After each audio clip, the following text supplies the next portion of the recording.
A continuación, Noticiero Telesucesos. Clasificación A. Apto para todo público. Un noticiero pensado para usted porque se lo merece. Nos acercamos a la realidad desde diferentes perspectivas. Noticiero Telesucesos.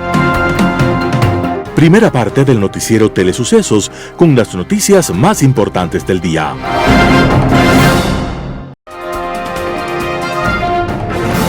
Un día como hoy. Hubo una época no muy lejana y todavía no superada en la que los humanos pensábamos que el cosmos existía para alimentar nuestra vanidad. Pero al final de la Edad Media, hubo hombres que, en búsqueda de la verdad, escudriñaron en el antiguo pensamiento griego sobre astronomía. Uno de ellos fue un joven polaco ansioso por estudiar y conocer, y se llamaba Nicolás Copérnico, miembro de una familia de intelectuales que no ahorraron en su educación. Copérnico se graduó en Derecho y Humanidades, se hizo sacerdote y luego estudió idiomas, medicina y matemáticas. Y en todas estas ramas destacó de extraordinaria manera. Y a partir de minuciosas observaciones del cielo en medio de la soledad y del silencio, Copérnico, aquel sacerdote de temperamento conservador, realizó la gran hazaña que nunca antes nadie hubiera imaginado. Con su inteligencia, con sus cálculos, Copérnico, a golpes de ecuaciones, sacó a la Tierra del centro del universo y demostró que éramos apenas una motica de roca y agua en algún rincón desconocido del cosmos. Aquella verdad estremecedora contrariaba lo dictado por los dogmas religiosos que insistían en que la Tierra era el centro del universo y que todo giraba a nuestro alrededor. Para evitar la represión del poder eclesiástico, el sacerdote Nicolás Copérnico publicó su obra con el nombre de uno de sus alumnos, de acuerdo con el estudiante. Copérnico estaba naciendo un día como hoy, 19 de febrero de 1473, para gloria de la inteligencia. Y con su obra nos hizo el favor de bajarnos del pedestal de nuestra inútil soberbia y nos acercó a una verdad más en el asombro del cosmos. Las principales noticias del día. Titulares. Rusia levanta el veto a exportación de banano ecuatoriano. Javier Muñoz renunció a su vocalía en el Consejo de la Judicatura. Jorge Glass enfrentará desde la Embajada de México en Quito la audiencia de apelación a la prisión preventiva. En el segmento de opinión, la consulta popular favorece a Noboa. En política internacional, otras traiciones. Los editoriales serán de Rafael Ollarte. ¿Vale la Constitución? Martín Pallares. Reformas al Código Integral Penal. El correísmo se quedó con la bata alzada. Noticias del día. Rusia levanta el veto a exportación de banano ecuatoriano. El Servicio Federal de Control Veterinario y Fitosanitario de Rusia levantó el veto a la exportación del banano, impuesto anteriormente a 5 empresas de Ecuador, declaró el jefe del ente, Sergei Dagmar. Esta suspensión se dio luego de que el Organismo de Control de la Seguridad Alimentaria de ese país notificó la detección de moscas jorobadas en los cargamentos de esas compañías ecuatorianas. La Cancillería de Ecuador informó la mañana de este 16 de febrero del 2024 que Rusia decidió levantar el veto a la exportación de banano que impuso a 5 empresas ecuatorianas. Una delegación de Cancillería viajó días atrás para reunirse con autoridades en ese país para reanudar las relaciones comerciales. El embajador de Ecuador en Rusia, Juan Fernando Holguín Flores, expresó que la intención es que el progreso siga siendo positivo y por ello se dio el anuncio de levantar la suspensión a las 5 empresas exportadoras. Argumentó que esta decisión es una muestra de la importancia del diálogo que debe existir en todo momento entre los países que tienen tradicionalmente una relación cercana. El funcionario habló de dinamizar un mecanismo para que en todo momento exista el diálogo directo. Además mencionó que las áreas técnicas se encargarán de seguir superando ciertas limitaciones en temas de comercio que es normal que existan en cualquier relación bilateral. Javier Muñoz renunció a su vocalía en el Consejo de la Judicatura. Javier Muñoz, procesado por el presunto delito de obstrucción de la justicia en el denominado caso Vocales, que investigó la Fiscalía, envió un documento al Consejo de Participación Ciudadana y Control Social para presentar su renuncia. El documento con la renuncia fue ingresado el 15 de febrero pasado y desde este viernes 16 de febrero se ha dado inicio a los trámites administrativos para convocar que integre el Pleno Solanda Goyes, vocal suplente de Muñoz. Muñoz permanece en la cárcel 4 en el norte de Quito desde el 28 de diciembre pasado debido a una orden de prisión preventiva por el delito de obstrucción de la justicia, parte del caso Independencia Judicial. Desde ese momento dejó de cumplir sus tareas como vocal titular de la Judicatura y mantenía su puesto en el Pleno del órgano de gobierno, administración, vigilancia y disciplina de la función judicial. La orden de prisión preventiva contra Muñoz fue dispuesta por el entonces juez nacional Luis Rivera, una vez en que dio inicio a la instrucción fiscal por el delito de obstrucción de la justicia. En esa causa, además de Muñoz, son procesados el expresidente de la Judicatura, Wilman Terán, la ex vocal del Consejo de la Judicatura, Maribel Barreno, y otros 4 funcionarios de la Judicatura. Jorge Glass enfrentará desde la Embajada de México en Quito la audiencia de apelación a la prisión preventiva. A casi un mes y medio de que el ex vicepresidente Jorge Glass y Carlos Bernal, ex secretario del Comité para la Reconstrucción de Manabí, recibieron orden de prisión preventiva dentro del caso de reconstrucción de Manabí en el que se investiga el delito de peculado, ambos apelan a la medida cautelar y tendrán una audiencia en la Corte Nacional de Justicia el próximo 21 de febrero a las 11:30.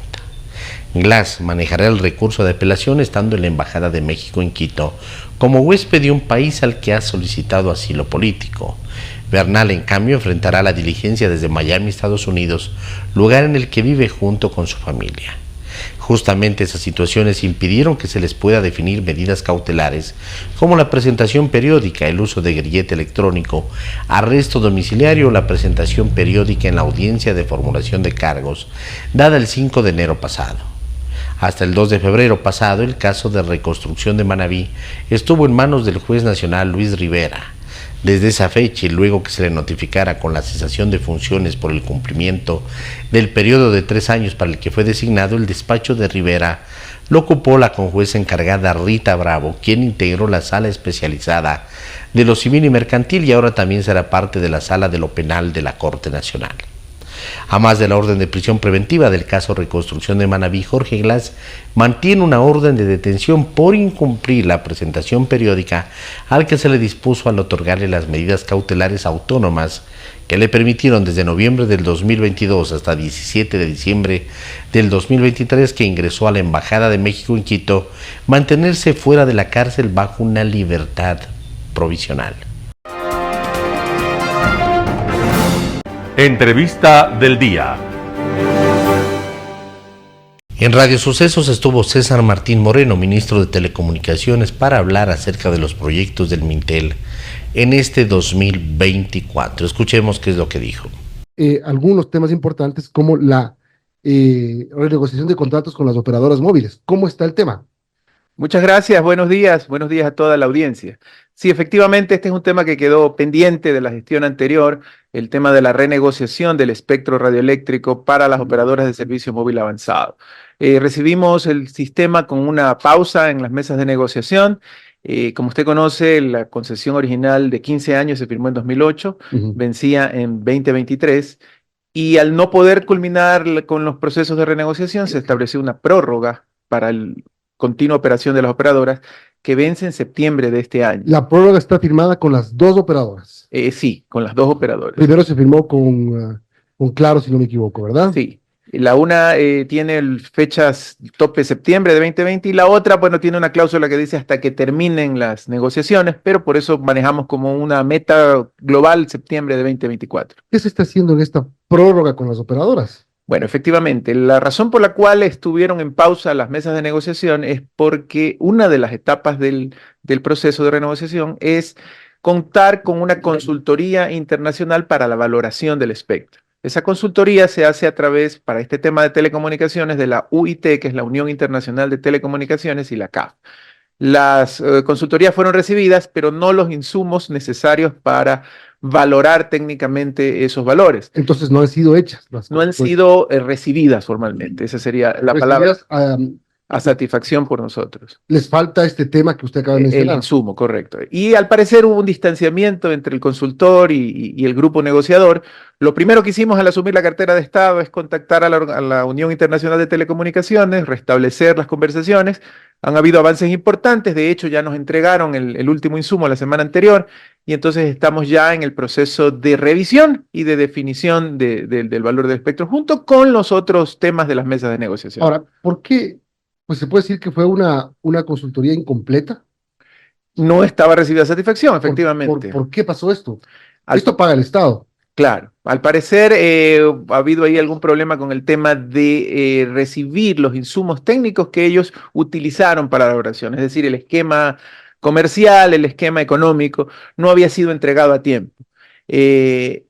Fue lo primero que hicimos, trabajar y conversar con ellos, ver qué pasó, reiniciar las conversaciones y poderlos recibir, que ya lo hemos hecho, ¿no? Y entonces ya estamos en el paso adelante. ¿Qué es lo que queremos hacer ahora para continuar? Porque, como usted bien lo indica, Milton, este es un tema importante que necesitamos apresurarlo.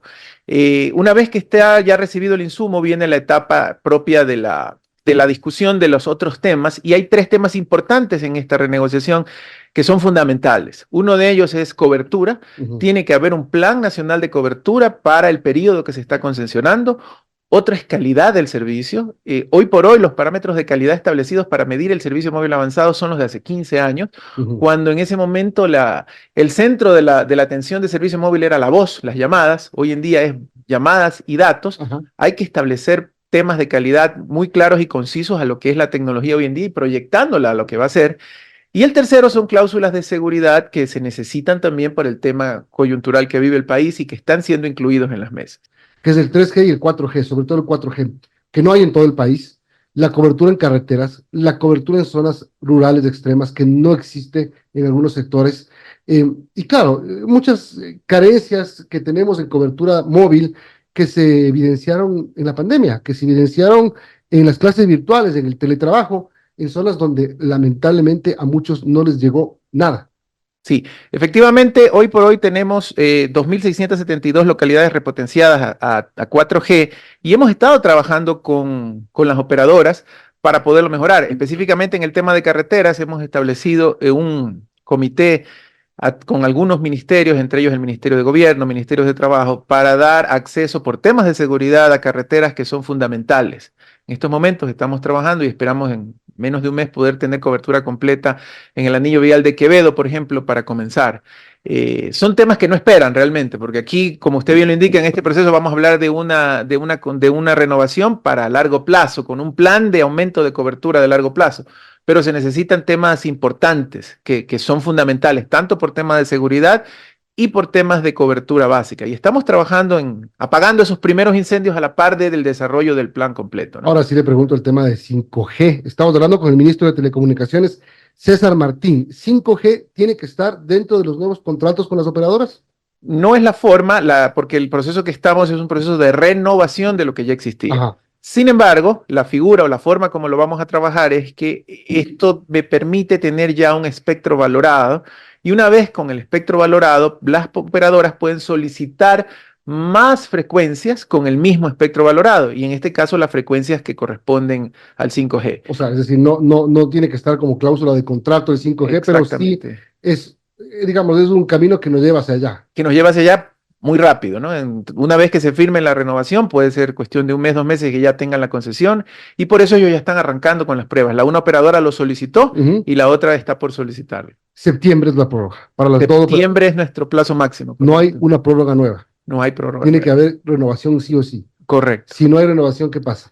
Bueno, toda negociación tiene 2 resultados, efectivamente, ¿no? Por supuesto, tenemos armado ya un plan de contingencia en ese sentido, pero no creemos que llegue a ocurrirlo porque hemos estado trabajando este proceso con las operadoras, nos hemos sentado permanentemente, estamos en constante comunicación, estamos avanzando coordinadamente, reconocemos el servicio que ellos han prestado al país y asimismo ellos reconocen cuál es nuestra situación y cuáles son nuestras expectativas, así que yo creo que esto va en excelente camino, ¿no? Hablemos de otro tema, reto, que es el registro civil. Digitalizar completamente al registro civil. ¿Cómo está este plan? Efectivamente. Primero, ¿cómo recibimos el registro civil en temas de cobertura? Para temas de cédulas, cuando en octubre de 2023, en promedio a nivel nacional, para obtener un turno de cedulación se tardaba 6 días. Hoy a nivel nacional el promedio está en un día y en las agencias más grandes, en las ciudades más grandes, se puede conseguir la cédula el mismo día. Lo mismo en pasaportes. A nivel nacional el tiempo de espera para obtener un pasaporte era 45 días. Hoy a nivel nacional el tiempo de espera para obtener un turno de pasaporte está en 5 días y en agencias más grandes se puede conseguir el turno el día anterior. Una de las metas del presidente Daniel Noboa a través de esta cartera de Estado es devolverle la agilidad a los servicios del registro civil que la ciudadanía merece para la atención prioritaria de los mismos. Ramiro García, abogado penalista, estuvo en Radio Sucesos. El tema, las reformas al Código Orgánico Integral Penal. Veamos la nota. Doctor García, bienvenido. Buenos días, Eder. Muchas gracias por la invitación. Un saludo para todos los oyentes. Mire, aquí evidentemente se ha tratado de legislar a la carta, tergiversando la naturaleza de los informes de las comisiones de derechos humanos.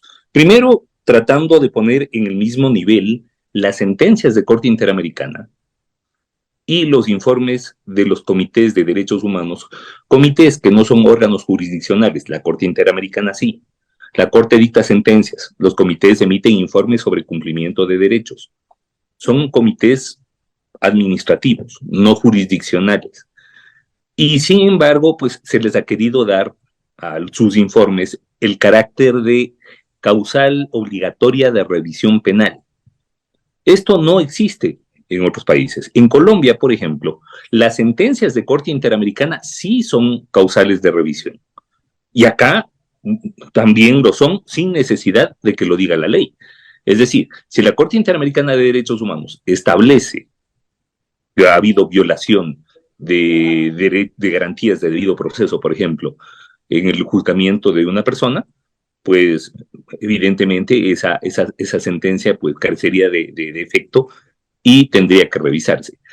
En este caso, el correísmo le apuntó al Comité de Derechos Humanos de las Naciones Unidas. ¿Por qué? Porque evidentemente es un comité en el que podían tener alguna injerencia, alguna influencia a través de abogados y lobbies internacionales. Entonces, al tener un informe, han querido darle a ese informe del Comité de Derechos Humanos el carácter de causal obligatoria de revisión. Y esto lo hacen en dos normas en este proceso, en este proyecto, de reformas al Código Orgánico Integral Penal. Por un lado, lo incluyen como causal de revisión y por otro lado, incluyen una disposición general que es una barbaridad. Eso sí es una barbaridad. Yo la subí en redes sociales, subí el texto, y dice más o menos como, si es que hay un informe de un comité de derechos humanos, entonces se tendrá que, por un lado, revisar la sentencia inmediatamente y poner inclusive los plazos. Se tendrá que establecer la responsabilidad administrativa y penal de los jueces y fiscales que hubieran intervenido en la tramitación del caso, y los jueces de Corte Constitucional que hubieran conocido la causa tendrán también serán también destituidos. Es decir, inclusive establece una forma de destitución que la propia Constitución no contempla, porque los jueces de Corte Constitucional no están ni siquiera sujetos a fiscalización política. Los jueces de Corte Constitucional. O sea, estas reformas incluso querían cambiar la Constitución. Sí, pero a través de una disposición general. Es decir, yo no sé qué asesores tienen, yo no sé qué calibre de idiotas les asesoran, porque no hay alguien que les pueda decir, vea, ¿sabe qué? Esto es una estupidez. ¿Cómo se les ocurre que a través de una disposición general de un proyecto de reforma al Código Orgánico Integral Penal podemos inclusive establecer destituciones a jueces de Corte Constitucional? O sea, no solamente que es una oda a la ignorancia, pero también a la osadía, ¿no? Porque esto de que la ignorancia es atrevida, nunca más cierto que acá. Es impresionante cómo quisieron, solamente por favorecer a una persona, no les importa trastocar todo el ordenamiento jurídico, no les importa comerse toda la jerarquía normativa. Entonces, bueno, claro, ¿Y cuál es la narrativa para que la audiencia lo comprenda completamente? ¿Cuál es la narrativa? ¿A quién se pretende facilitar? ¿Cuál es la hoja de ruta de esta reforma? La hoja de ruta es simple. Como Rafael Correa tiene un informe de un Comité de Derechos Humanos de las Naciones Unidas, entonces quieren darle a ese informe, por un lado, calidad de causal de revisión obligatoria. Y por otro lado, de paso, a través de una disposición general, quieren utilizar esto como un mecanismo de vendetta en contra de todos los jueces y fiscales que han intervenido en las causas en su contra. Inclusive jueces de corte, es decir, de corte constitucional. Es decir, a través de una norma, de una disposición general, tratan de modificar todo el ordenamiento jurídico, incluida la Constitución. Un panorama de noticias para su estatura intelectual.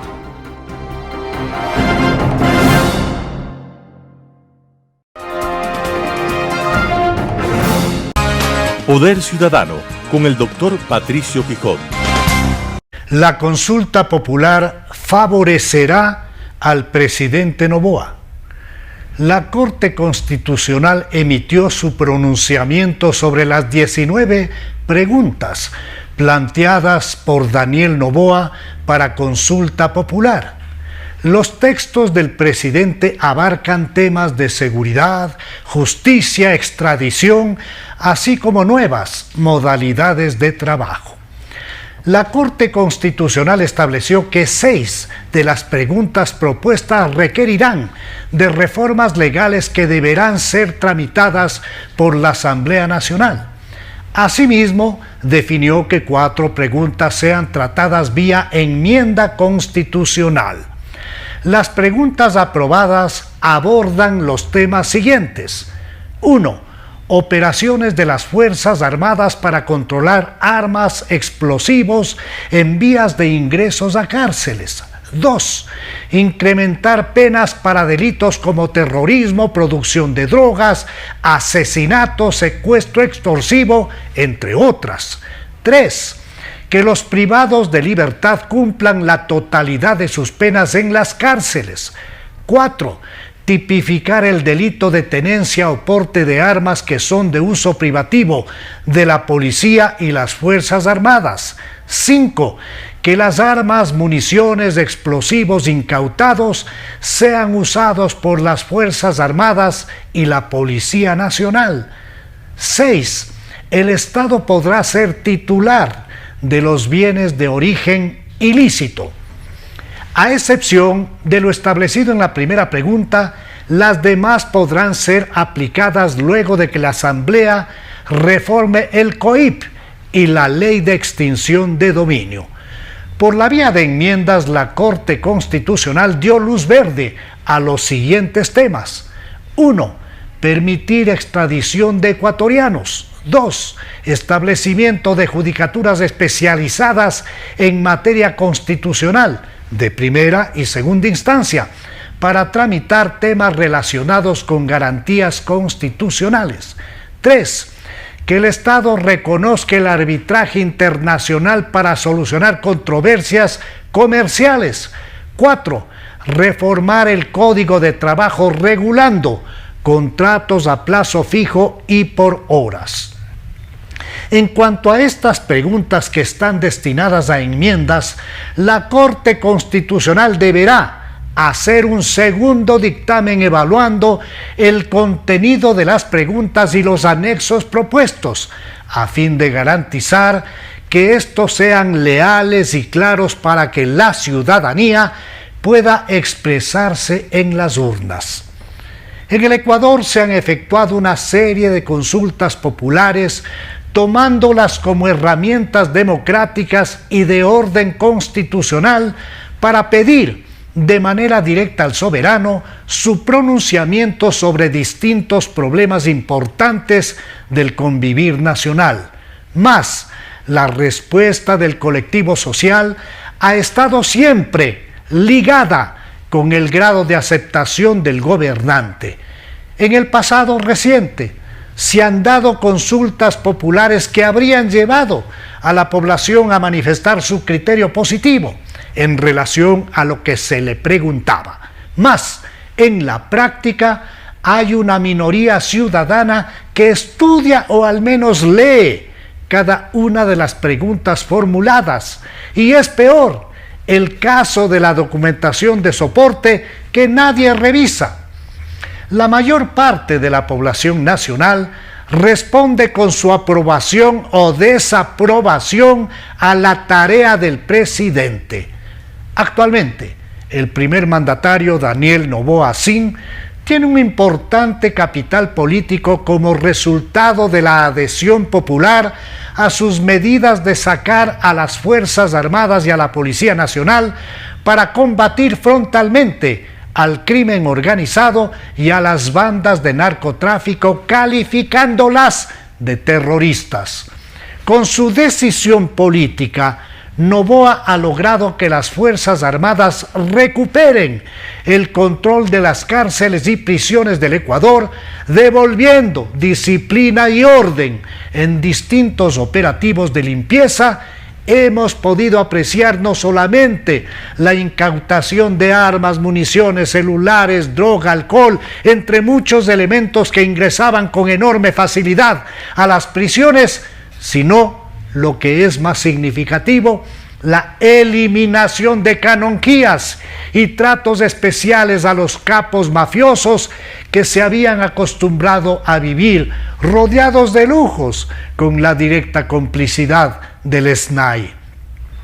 La angustia creciente de los ecuatorianos frente al avance de narcomafias criminales que aterrorizaron al país ha ido decreciendo por la intervención positiva de la fuerza pública, lo que ha dado a Noboa más de un 80% de aceptación, según datos de la firma Comunicaliza.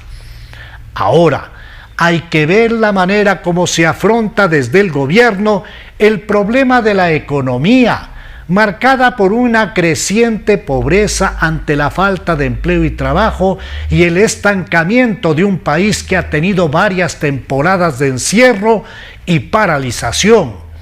Con las consideraciones planteadas, estoy convencido de que el presidente Daniel Noboa Sin tiene el músculo suficiente para ganar la consulta popular convocada para el domingo 21 de abril del año en curso. La interrogante que el país mantiene es si todo lo referido será suficiente para que se abra el camino de su reelección. Global Hoy con Alan Cate. Antes de hacer mi comentario del día de hoy, tengo que expresar el pesar que siento por el anunciado fallecimiento del opositor ruso Navalny, encerrado, y cuya muerte es el final de un largo asesinato que empezó hace varios años. Paz en su tumba. Otras traiciones. Continuando con el comentario que hiciera ayer acerca del camino de traicionarse a sí mismo que ha adoptado el antiguo Partido Republicano en Estados Unidos, hoy una mera caja de resonancia de los desvaríos y las incongruencias del expresidente Trump, su propietario actual, es conveniente, para completar el mismo, analizar también lo que ha sucedido en Europa, la Europa de la OTAN, en ese mismo triste empeño de traicionarse a sí misma en un camino ya bastante largo de autoengaño, al pretender no darse cuenta de las realidades de la historia que una y otra vez les pone delante de sus ojos. Cierto es que, tras la Segunda Guerra Mundial, con la creación por un lado de la OTAN y por otro, del logro concretado de algo que siempre pareció un sueño, la unidad europea expresada en un primer momento en el mercado común, para concluir en la Unión Europea que aglutina hoy a 27 países que se han integrado en grado muy significativo en aspectos de políticas comunes en un espacio democrático que se expresa en un Parlamento Europeo. No es casualidad que esta unión se formaliza en 1993, justamente un año después del final del Imperio Soviético, cuyo colapso pareció, en aquel momento al menos, ser un heraldo de un camino para el mundo eslavo y de la Europa oriental, distinto al de la represión y la opresión que históricamente habían vivido. Así sucedió con buena parte de los anteriores estados satélites del este, Polonia, Hungría, Checoslovaquia, Rumania y Bulgaria, e incluso con algunas ex-repúblicas soviéticas que se independizaron en 1992, como los 3 estados bálticos y Moldavia. Pero lamentablemente no ocurrió lo propio con Rusia, Bielorrusia y Ucrania, que no lograron en ese momento tan decisivo crear instituciones democráticas que les permitieran superar un pasado donde la norma fue siempre el autoritarismo unido a la represión y a la opresión. Mucha tela queda por cortar acerca del papel que pudieron haber jugado en ese momento tanto Europa como Estados Unidos en apoyar decisivamente la democratización de esos 3 países que en términos prácticos se hallaban a lustros detrás en conceptos de ciudadanía, libertad y derechos humanos.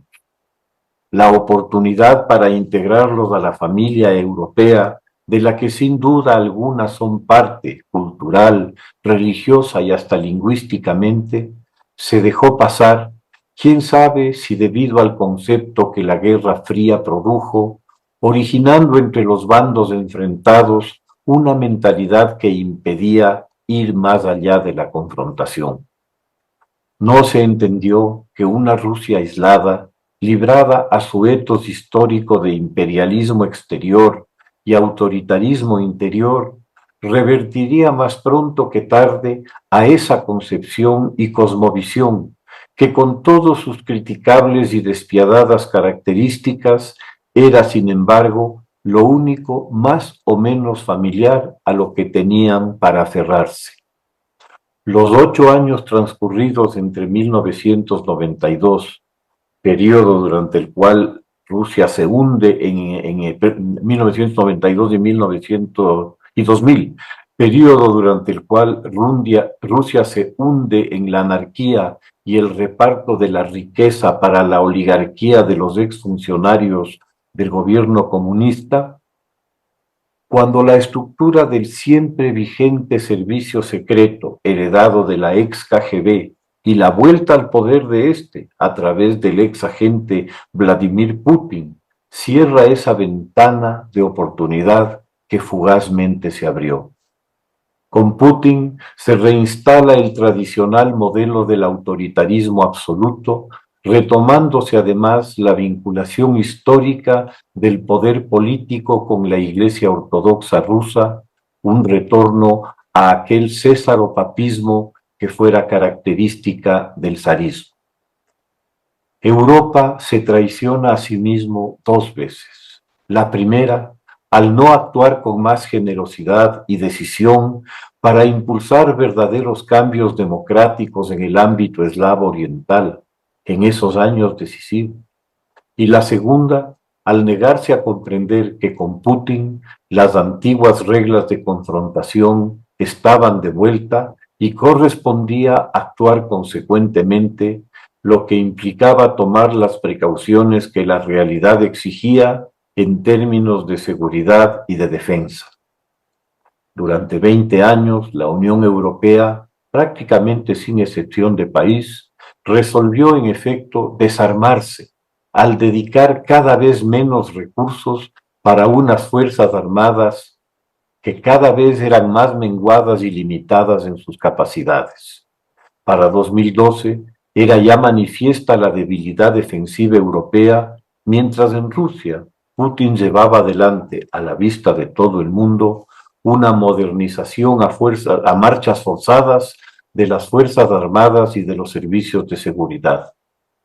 En el año 2000, Grozny y Chechenia serían escenario del retorno de las fuerzas rusas reequipadas, operando bajo la ancestral utilización del terror, característica del ejército ruso. El éxito de esa campaña fue fundamental para devolver a Rusia una medida de autoridad que las derrotas antes sufridas en 1996 habían causado.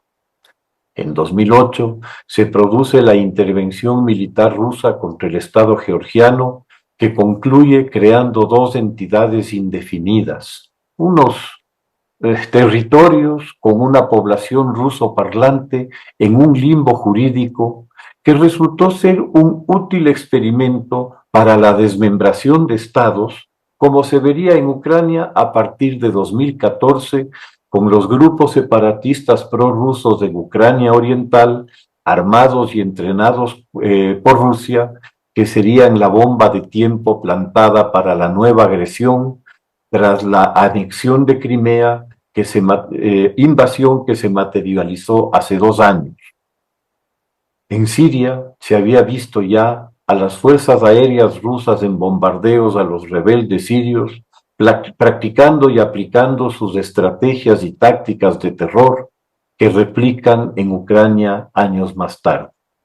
Decir que la Unión Europea no estaba al tanto del proceso de rearme y modernización ruso es una ridiculez, pero que conociendo de primera mano lo que se estaba cocinando, no haya servido como un revulsivo en la Unión Europea, con una urgente inversión en su defensa, en la recuperación de unas fuerzas armadas que básicamente habían quedado limitadas a dar asistencia en algún desastre natural o para ocasionales desfiles, da la medida de una suicida indiferencia ante el peligro creciente.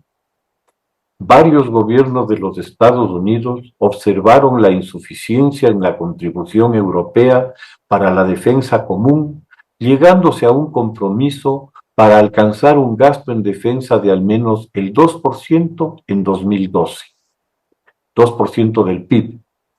Tal compromiso nunca fue cumplido y aún hoy, 2 años después de la agresión rusa a Ucrania, los únicos países de la Unión Europea que han cumplido esa meta son, por una contundente lógica, quienes conocen mejor a Rusia, aquellos que fueron parte del Imperio Soviético, sea como repúblicas o satélites. Todos ellos, sin excepción, a pesar de ser menos desarrollados económicamente, han cumplido con su aporte. El resto de la Unión Europea, la más rica y desarrollada, recién estaría alcanzando tal objetivo en los próximos años.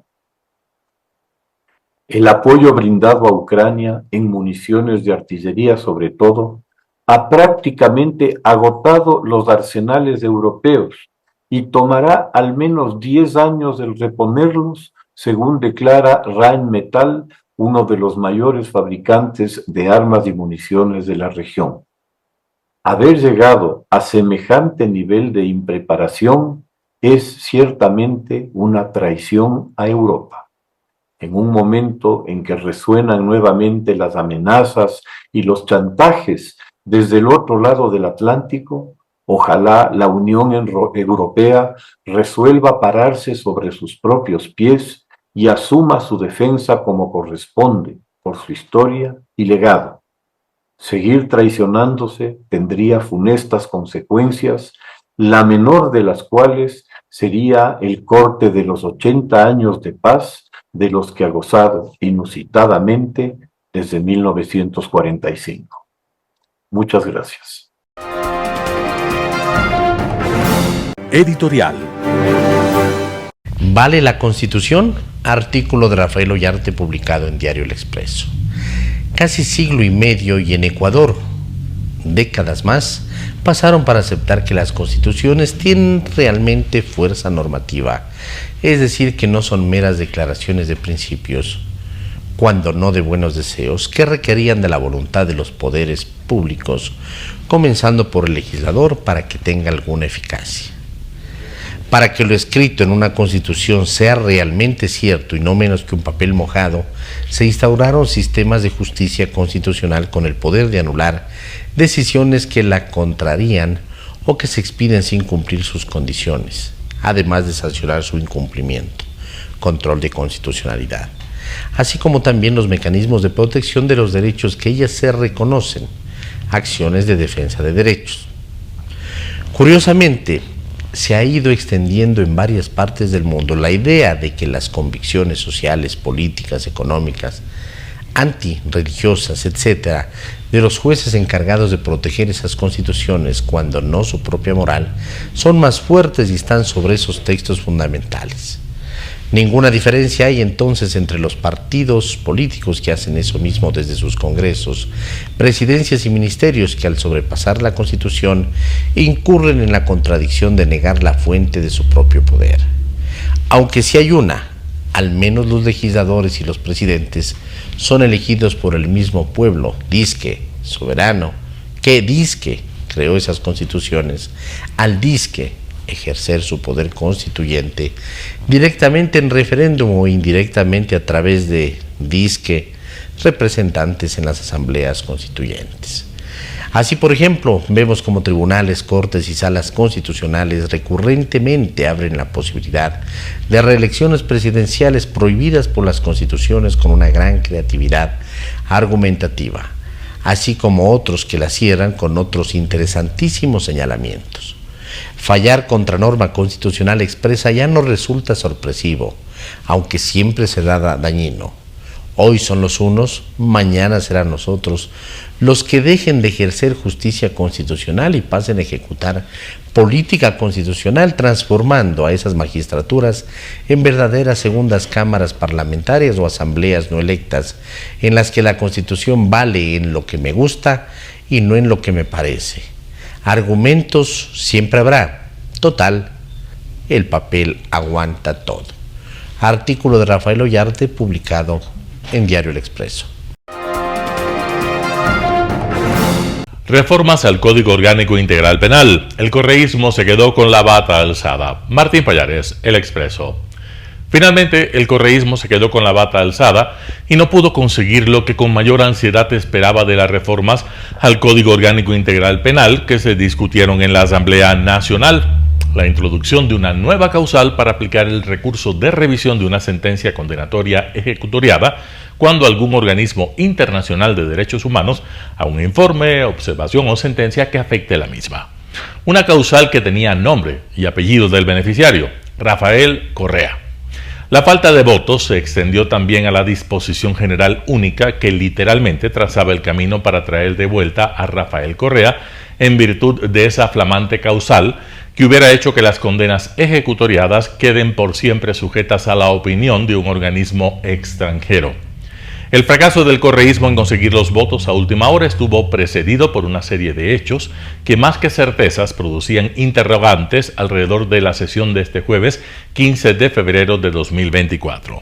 Hechos que hacen sospechar que en algún momento hubo un acuerdo con la bancada del nepotismo y del gobierno para que esa pirueta legislativa funcione. ¿Qué pasó? Lo más probable es que la presión de la opinión pública y quizá de algún otro sector se haya hecho irresistible y finalmente se desechó la posibilidad de que el interés del correísmo se frustre. ¿Por qué se sospecha de un acuerdo fallido? Por varios motivos y que tienen que ver sobre todo con el comportamiento del nepotismo. Si ese sector de la Asamblea tiene 2 asambleístas en la Comisión de Justicia que elaboró el proyecto, entre ellos Vicente Tayano, ¿por qué no hizo críticas al proyecto antes de que se hiciera público? La misma interrogante aplica para el gobierno, que también tiene una representante en esta comisión. En realidad, el nepotismo salió a decir por intermedio de Vicente Tayano que estaba en contra de las reformas que apuntaban a la impunidad de Rafael Correa, pero eso ocurrió cuando ya el proyecto había llegado a la Asamblea y ya existía alarma en la opinión pública. Lo normal y lógico hubiera sido que esos 2 asambleístas, que son Vicente Tayano y Roberto Carlos Cerda, hubieran redactado un informe de minoría excluyendo las incongruencias, como llamó el mismo Tayano, a esas pretensiones del correísmo. Pero no, el nepotismo hizo las críticas horas antes y durante la sesión, a pesar de que sus 2 representantes votaron a favor del proyecto.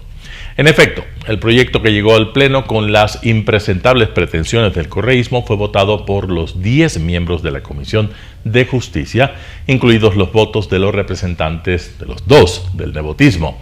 ¿Por qué criticaron los artículos que le abrían la puerta a la impunidad de Correa si votaron por el proyecto con esos artículos dentro? Esta fue una de las interrogantes que más recorrieron la sala. En realidad, el artículo 79 del proyecto no es el único que habla de la nueva causal para que se acepte un recurso de revisión a partir de informes o relatorías, ya sea de la Comisión Interamericana de Derechos Humanos o de los muchos organismos que tiene las Naciones Unidas relacionados con derechos humanos.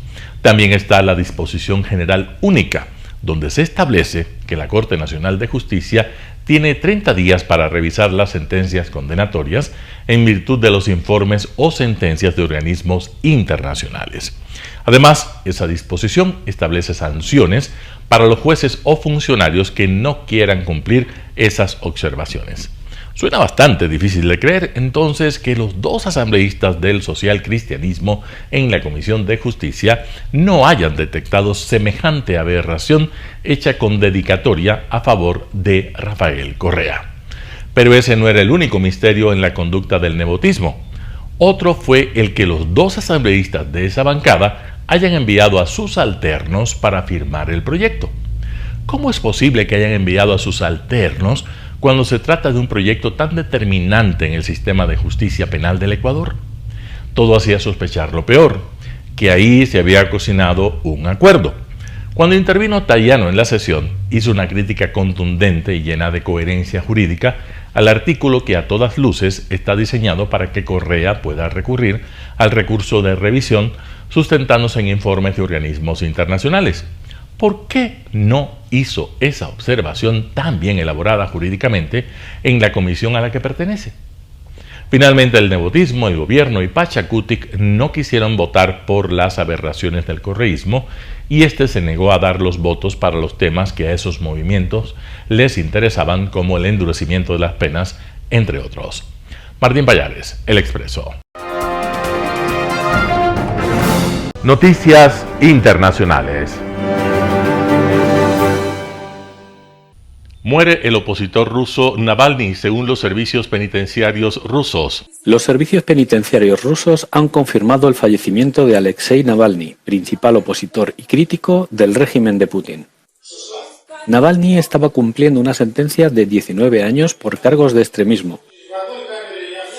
En diciembre llegó a la colonia penal de la zona del Círculo Polar Ártico, zona carcelaria con el mayor nivel de seguridad de Rusia. El Servicio Federal de Prisiones ha declarado, en un informe, que Navalny se sintió mal después de salir a dar un paseo hoy viernes 16 de febrero y perdió el conocimiento.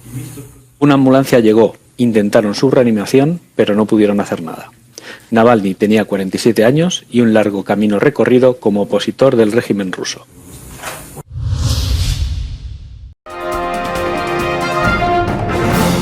Rusia a las puertas de Avdiivka mientras Zelensky reclama asistencia militar en la Unión Europea. Zelensky reclama apoyo en Alemania y Francia, mientras Ucrania vuelca fuerzas en la defensa de Avdiivka, en riesgo de caer en manos rusas. Los combates son de gran intensidad. Zelensky se reunió en el Elíseo con el presidente francés Emmanuel Macron para cerrar compromisos de asistencia militar. La Casa Blanca advirtió que las fuerzas rusas comienzan a sobrepasar las defensas ucranianas en la ciudad de Avdiivka. I want to share a few words about the battlefield situation in Ukraine, where the fighting is incredibly intense in the east, particularly in a city called Avdiivka. It's a city that we've talked about several times before. Unfortunately, we're getting reports from the Ukrainians that the situation is critical, with the Russians continuing to press Ukrainian positions every single day. Avdiivka is at risk of falling into Russian control. La ciudad, casi completamente destruida, es estratégicamente la puerta de entrada a la cercana Donetsk, capital regional ucraniana capturada por combatientes respaldados por Rusia en 2014 y anexionada unilateralmente por Moscú.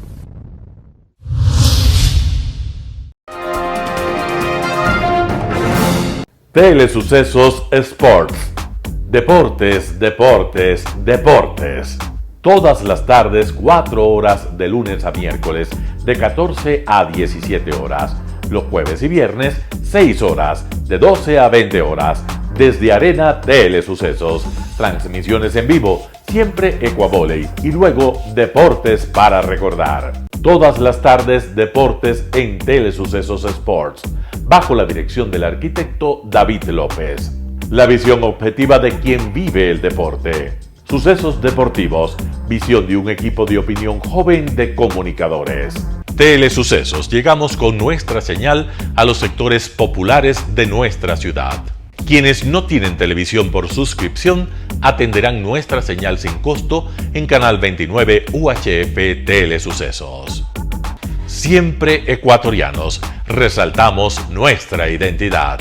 El básquet, esgrima, tenis de mesa, taekwondo, box y muchos deportes más en Telesucesos Sport, sin costo desde la comodidad de su hogar en Telesucesos Canal 29. Arena Telesucesos es una importante y funcional edificación cubierta dispuesta para la práctica y desarrollo de eventos del Ecuavóley. La transmisión de Telesucesos se podrá sintonizar además a través de Claro TV Canal 43, TV Cable Canal 73 y en redes sociales Facebook Live Telesucesos Quito y YouTube Telesucesos HD. Si deseas asistir a los encuentros en vivo de Ecuavóley, comunícate con nosotros a los números de teléfono 2021-224 o al 0989-973-725. Ven con tu familia y amigos a vivir la emoción del Ecuavóley. Emoción sin límites los días jueves y viernes desde la comodidad de su hogar. Resaltamos nuestra identidad como ecuatorianos iniciando transmisiones en Telesucesos del Ecuavóley, que representa, luego del fútbol, el deporte más popular de nuestro país y el que practican los ecuatorianos residentes en muchos países del mundo. Nuestra señal será transmitida en directo por televisión abierta en la ciudad de Quito y a través de las redes sociales a todo el país, así que llegará a Estados Unidos, España e Italia, creando a través del Ecuavóley un nexo fraterno entre ecuatorianos y entre los inmigrantes de nuestro país. Anuncie en Telesucesos Sport y llegue con nosotros a lo más importante del deporte popular. Telesucesos, con sus transmisiones, jerarquizará esta práctica deportiva, convocando importantes competencias de Ecuavóley dentro y fuera del Ecuador. Llegando con deportes no atendidos por los medios de comunicación que han concentrado su acción en el fútbol. El tenis, box, golf, racquetball llegarán a su pantalla de televisión en tiempo real a través de Canal 29 UHF, competencias que podrán ser atendidas a través de Facebook, YouTube y vivir los encuentros deportivos en directo y en tiempo real. Esté atento a nuestros horarios especiales de transmisión los fines de semana y feriados. Usted y su familia disfrutarán desde la comodidad de su hogar de las emociones del Ecuavóley, deporte tan nuestro. Somos inéditos y para ello disponemos de un escenario cubierto propio, Arena Telesucesos, desde donde transmitimos nuestros encuentros masculinos y femeninos de este deporte. Simple y gratuito. Llama a nuestros números de contacto 2021-224 o al 0989-973-725 y regístrate como invitado especial para nuestros eventos en vivo. Arena Telesucesos, el escenario cubierto para la práctica del deporte 100% ecuatoriano, el Ecuavóley. Telesucesos es un canal de televisión que incorpora a su programación manifestaciones culturales y deportivas que marcan la identidad de nuestro país. Consideramos que el Ecuavóley es una manifestación deportiva con partida de nacimiento popular y nombre propio ecuatoriano. Arena Telesucesos, funcional espacio cubierto para la práctica y desarrollo del deporte. Arena Telesucesos, el escenario para campeones. Arena Telesucesos atiende deportes de su preferencia: básquetbol, tenis de mesa, esgrima, taekwondo, fútbol sala, box, halterofilia. ¿Cómo llegar? Nuestras instalaciones se encuentran en el norte de la ciudad, en un sector de gran crecimiento y desarrollo urbano al que se accede a través de la vía E35, más conocida como la Avenida Panamericana Norte. Desde el centro comercial El Portal, a 2 kilómetros a la derecha, se encuentra la calle García Moreno, antiguo camino a Llano Grande, una arteria en la que se desarrollan dinámicos comercios. Junto al centro comercial Ciudad Alegría, a 100 metros, hemos llegado a nuestras instalaciones, Arena Telesucesos, la cancha del Ecuavóley. Por fin tiene usted un espacio de difusión de su deporte preferido. Telesucesos, el canal de televisión siempre inédito. El noticiero Telesucesos es retransmitido de lunes a viernes a las 7 horas por Radio Planeta Sur 106.1 FM de la ciudad de Loja. Noticiero Telesucesos.